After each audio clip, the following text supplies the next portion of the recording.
Well, Mets fans, I am back from my trip from Port St. Lucie. There's so much to go over, some exclusive video of the New York Mets I was able to capture while I was down there. We're going to get into some spring training performances. How big of a concern is Brandon Nimmo's injury? Plus, MLB Pipeline just dropped their top 10 Mets. It's a little different from what I had earlier in the offseason, but I'm excited to go over it. Where do these prospects stand? Is Jet Williams going to be the future center fielder of our baseball team? Acuna's making plays at short. A great basket catch made today by Jet Williams. The young guns are showing out. Brandon Sproat was impressive in his start. And overall, things are looking up for the New York Mets. We're going to get into so much of that and more next on MetCast.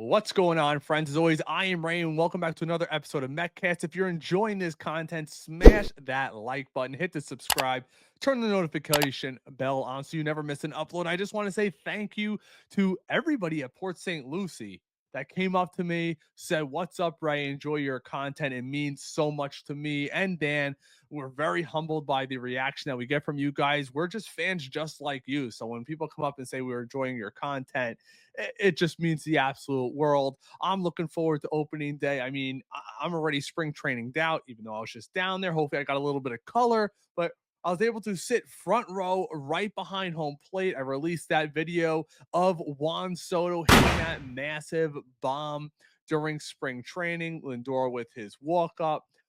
Watching Brandon Sproat before the game doing long toss, warming up. It was such a surreal experience. Shout out to the New York Mets down there at Clover Park. It is an unbelievable experience. But we need to get to some of the really serious news.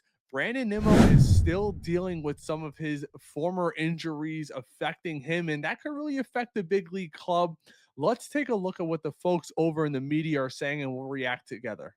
Here's SNY's reaction to the things that are going on with Brandon Nimmo, and Jose Reyes talks about the impact it could have on Nimmo. Well, when you have like one of your key player, one of your star player, like have problem with your knee, you need to be concerned about that because Nimmo is the guy. I feel like he need to play the game 100%. He need to feel 100% because he play all out. We know how he play on the field, and he diving all over the place and stuff. It's frustrating as a player when you spin training and your team count on you and you heard But Nimmo, one thing that I'm gonna tell you: don't rush anything. So make sure you healthy because they got some other pieces like can put out there before you can battle on the field. So don't push it. That's why it's so important to have a Tyron Taylor on this team, a guy who could start on a couple of teams throughout Major League Baseball, him and Jesse Winker. Maybe you DH Brandon Nimmo early, or maybe you give him a bunch of off days. You have that left-handed bat in Jesse Winker. It's more of an insurance policy. I think he would probably get the nod over a Tyron Taylor, especially against those right-handed pitchers. And we're now starting to see Jet Williams play a lot in center field. Could that impact the ball club going forward? Possibly. Yes. Take your time and be ready for 2005 season because it's a long season. Did you ever push yourself? Obviously, you were somebody all the time. Okay.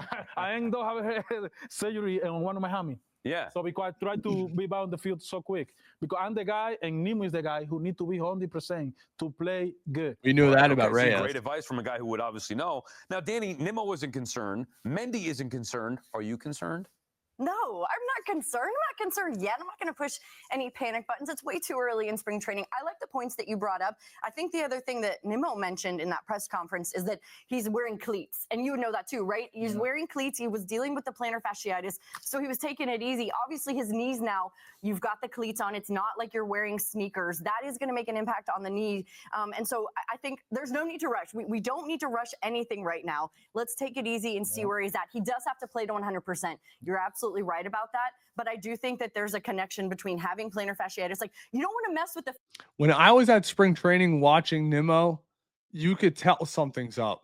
You could tell he's not 100%. It's clearly obvious. Feet. I've been saying this, right? When Aaron Judge messed up his toe, almost called him Aaron Toe. Yeah. When he messed up his toe, right, it took some time. And so I do think it's just going to take a minute for him to get back. He said he was 70% running, so he's almost there, 70%. It's weird. 70%. Didn't we hear the 91% threshold just like a week ago? So I think this is definitely cause for concern. I'm not an alarmist. I don't want to sound like an alarmist, but let's be real. Something's clearly going on with Brandon Nimmo, and it's been a minute, and he's still not healthy. 70%. Yeah, you want to be get there. You want to be 100%. Yeah, there he need to time? be 100% though. But he has time, No, right? he got time. He got time. Yeah. Yeah. Not so much time. The season starts in a month. Well, look, Jose knows Not a this crazy better amount than of we time. do. The athlete knows his body best, and I know that Brandon said he wasn't concerned.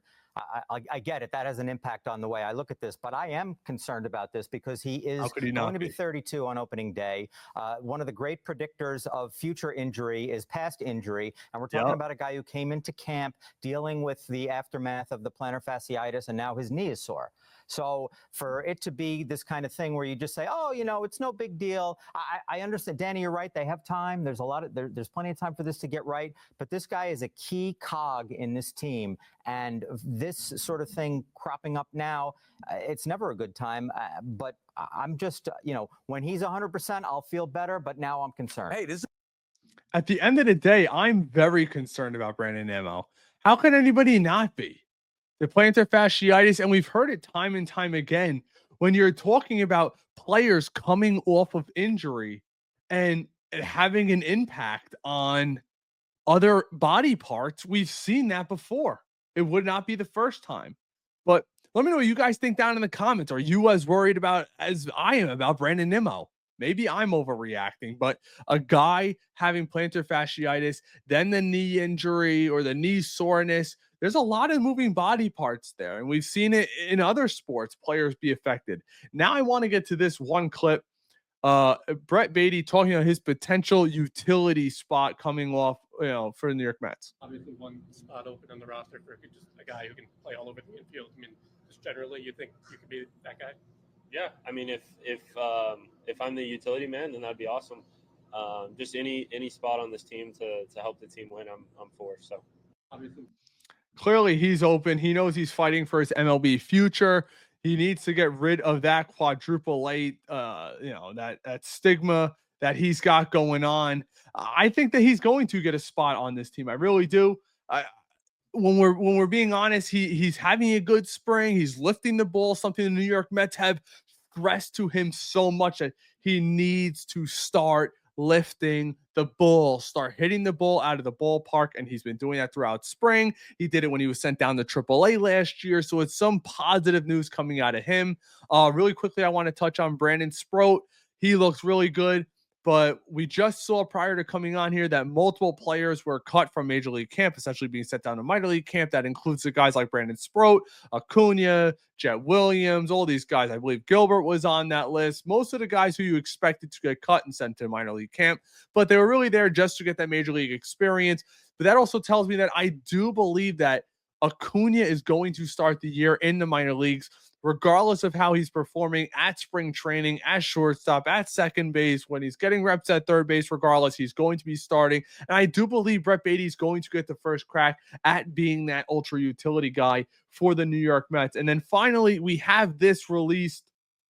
Here's the official list of all the guys that were sent down: Ryan Clifford, Drew Gilbert, Rafael Ortega, Kevin Parada, who's been a first-round bust, unfortunately, Alex Ramirez, Luke Ritter, Jet Williams, Ty Adcock, Albert, I always mess up his name, Alsney, Dom Hamill, Oliver Ortega, Brandon Sproat, and Blade Tidwell. So there's the list right there of the guys that are being sent down from Major League camp into the minor league camp. Now, I know we did talk about MLB Pipeline releasing their top 100 guys. 10 guys in the Mets farm system. Let's give it a look. So here we have it. MLB Pipeline released their top 30 rank list for the New York Mets. We'll go over the top few and what we expect for them.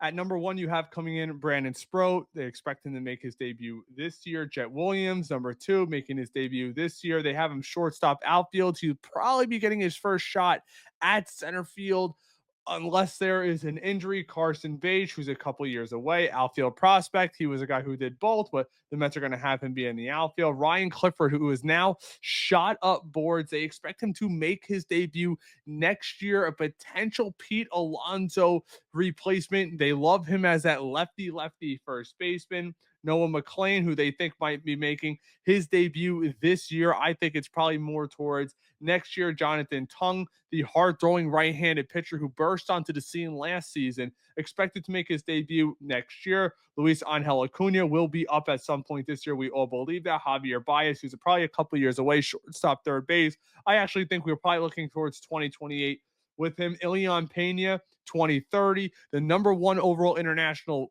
signing this past season. Obviously, outside of Roki Sasaki, he's coming in as a top 10 prospect already. That's how high he's going to be. It would not shock me in 2 years if he's a top 10 overall prospect per MLB Pipeline. Ronnie Mauricio, who will definitely be up this year, as well as Drew Gilbert, who I expect, if he has a strong first half, he could be one of the first guys who could be a Jose Siri replacement, depending on how Jose Siri is playing defensively and offensively. He could be a quick injury replacement type guy. Age 24 season he will be entering. Jeremy Rodriguez, who was acquired, I believe he was acquired via trade a couple of years ago, 2028. And then Jonathan Santucci, who's 2027, another pitcher. And then, we'll leave it right there, the top 13. But you get overall, the Mets are very, very top heavy when it comes to their farm system. I don't want to say heavy because they have a lot of guys that are down low, like the Ilian Penas, but this is not the old New York Mets farm system where we are searching for years for them to have anybody of semblance coming up. Jet Williams looks like he's going to be a really solid player. The New York Mets are loving his eye at the plate. He has one of those very sharp eyes. Reminds me a lot of Brandon Nimmo with a little bit more speed and a little less power coming up.